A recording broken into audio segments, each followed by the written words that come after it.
विष्णु प्रभाकर गांव वाले रिपोर्टर का आप सभी को नमस्कार है। उत्तर प्रदेश में चाहे लोकसभा का चुनाव हो या फिर विधानसभा का चुनाव हो, गोरखपुर से एक नाम जरूर आता है, राजन यादव उर्फ अर्थी वाले बाबा। वैसे सनातन धर्म में अर्थी का महत्व यह है कि लोग की जब आखिरी जीवन का पड़ाव होता है, जीवन खत्म हो जाता है, तब उनको अर्थी की जरूरत होती है। लेकिन राजन यादव उर्फ अर्थी बाबा अर्थी के सहारे अपनी राजनीतिक महफिल जमाना चाहते हैं। कितना जमेगा ये तो आने वाला वक्त बताएगा, लेकिन अर्थी वाले बाबा के नाम से मशहूर हैं। 2014 में लोकसभा का चुनाव देश के प्रधानमंत्री नरेंद्र मोदी के खिलाफ लड़े थे, एमएलसी का चुनाव लड़ चुके हैं, विधानसभा का चुनाव लड़ता है, और इवन गोरखपुर में भी कोई चुनाव हो तो एक नाम कॉमन होता है, राजन यादव उर्फ अर्थी बाबा, और इसीलिए चर्चे में रहते हैं। इनसे बात करेंगे और जानेंगे कि गोरखपुर को लेकर क्या सोचते हैं, ताकि गोरखपुर मुख्यमंत्री का शहर है भाई, लोकसभा चुनाव से वो लड़ रहा है, योजनाएं विकसित वाली हो रही है। अर्थी बाबा के नाम। राजन अर्थी बाबा क्या हाल चाल है?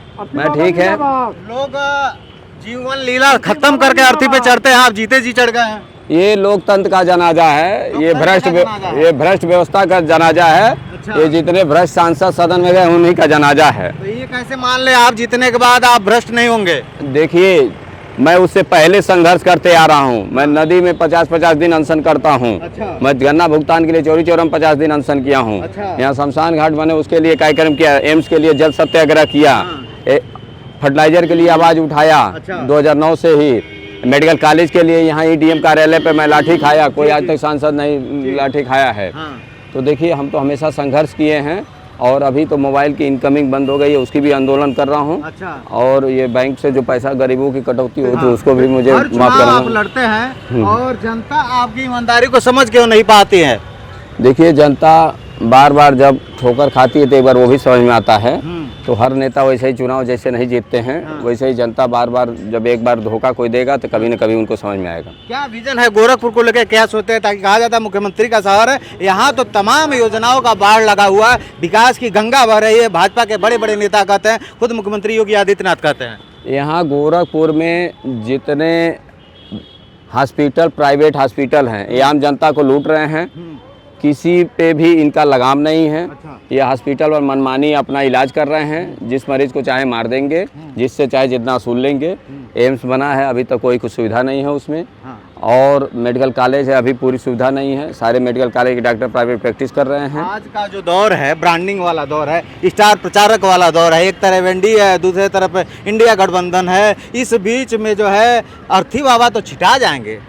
देखिए, कलाकार और कलाकार मेरे सामने नहीं टिकेंगे, ये पिक्चर के कलाकार आके लड़ रहे हैं। रवि किशन कह रहे हैं कोई नहीं है टक्कर में। रवि किशन क्या कहेंगे, वो दो कलाकार हैं। वो कोई पिक्चर नहीं है। एक तरफ काजल निषाद हैं, देखिए हीरोइन कहा जाता है। ये लोग गोरखपुर बारे में कुछ जानते नहीं, गोरखपुर में आज तक कुछ किए नहीं, इसी के चलते रुक के बात कर लेते हैं, क्योंकि आपका जनाजा उठाने वाले लोग शायद थक गए होंगे, थोड़ा सा जो है इसको नीचे रख दिया था, और हम लोग बात कर लेते हैं। अर्थी बाबा बड़े इंटरेस्टिंग पर्सनालिटी है, नीचे कर मेरा मोबाइल दीजिए। और देखिए, ये जनाजा जो है, और ये 4 लोगों का कंधा जो है ना, जीते जी किसी को नसीब नहीं होता है। ये सिर्फ मुझे लगता है हिंदुस्तान में ये पहली पर्सनालिटी है, राजन यादव उर्फ अर्थी बाबा, जो जीते जी अर्थी निकालते हैं। ये अर्थी निकालने का मकसद क्या होता है?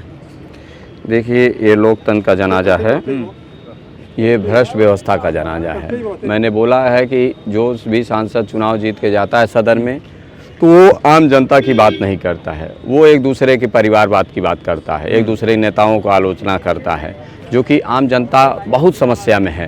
बेरोजगारी चरम सीमा पे है, आउटसोर्सिंग सबकी रोजगार की कमर तोड़ दिया है, सरकारी नौकरी चली जा रही है। गरीब आदमी अकाउंट तो खोल लिया, लेकिन अब कम बैलेंस के चलते उसके सारे पैसे हर महीने काट लिए जा रहे हैं, उसका जीरो बैलेंस हो जा रहा है। मोबाइल की लाइफ टाइम इनकमिंग भी बंद कर दिया। देखिए, जब तक पूरा देश बुद्ध की राह पे नहीं जाएगा तब तक देश का विकास नहीं हो सकता। आप बुद्ध की राह पे चल गए हैं, भंते बन गए हैं आप। अभी मैं बना हूँ। हाँ। अभी इसके बाद सोनिया जी के बालक जो हैं राहुल गांधी जी, अभी उनको भी बुद्ध बनना है।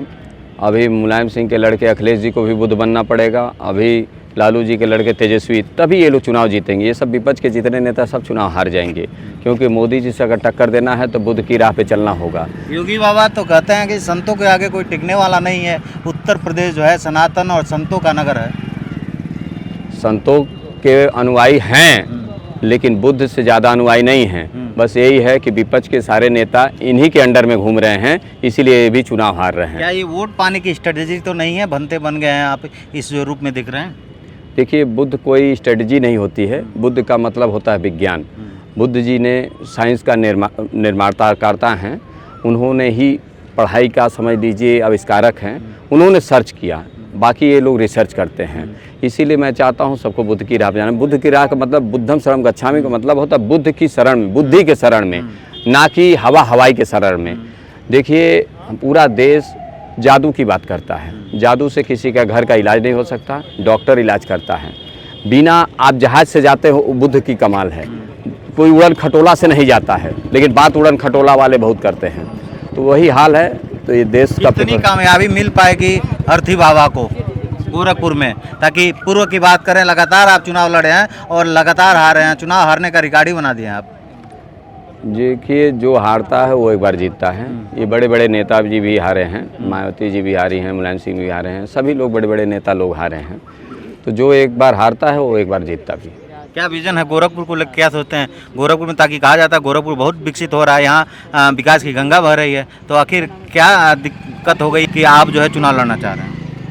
देखिए, गोरखपुर में अभी भी सिर्फ प्राइवेट स्कूल के भरोसे चल रहा है, सरकारी स्कूलों को कोई भी नहीं है। बड़े स्कूल इंग्लिश मीडियम, कहीं भी इंग्लिश मीडियम, सब प्राइवेट स्कूल के भरोसे है। प्राइवेट हॉस्पिटल के भरोसे अभी पूरे एशिया का सबसे ज़्यादा हॉस्पिटल गोरखपुर में है। क्यों ये चल रहा है? प्राइवेट हॉस्पिटल बंद हो जाने चाहिए अगर गवर्नमेंट हॉस्पिटल चलता है। अभी कुछ भी काम, जो मेन रूप से देखिए, विकास का मतलब होता है शिक्षा अच्छा होना चाहिए, स्वास्थ्य अच्छा होना चाहिए, रोजगार अच्छा, तो कहाँ रोजगार है? लड़ाई किससे रहेगी चुनावी लड़ाई? रवि किशन, काजल निषाद या कोई और? देखिए, ये सब कलाकार क्या लड़ेंगे, ये सब लड़ाई लायक है नहीं। इनको लड़ाई में अगर कह के भी मैं अपनी बेइज्जती नहीं करूँगा, ये सब लड़ाई से बाहर है, क्योंकि ये सब फिल्मी कलाकार है, एक्टिंग करने आए हैं, एक्टिंग करेंगे, चले जाएंगे। तो 1 तारीख को किसका राजनीतिक अर्थी निकलेगा? देखिए, सारे प्रत्याशियों का हार की अर्थी निकलेगी, सब धराशायी हो जाएंगे, सब धराशायी हो जाएंगे। तो ये राजन यादव उर्फ अर्थी बाबा हैं, ये अंदाज खास है, अलग है। और लोकसभा का चुनाव हो चाहे विधानसभा का चुनाव है, अर्थी बाबा ऐसे दिख जाते हैं। अब 1 तारीख को मतदान होगा, 4 तारीख को रिजल्ट आउट होगा, तब पता चलेगा कि किसकी राजनीतिक अर्थी निकलेगी। फिलहाल इस वीडियो पे आप क्या सोचते हैं, कमेंट करके जरूर बताइएगा। गाँव वाले रिपोर्टर विष्णु प्रभाकर का आप सभी को नमस्कार।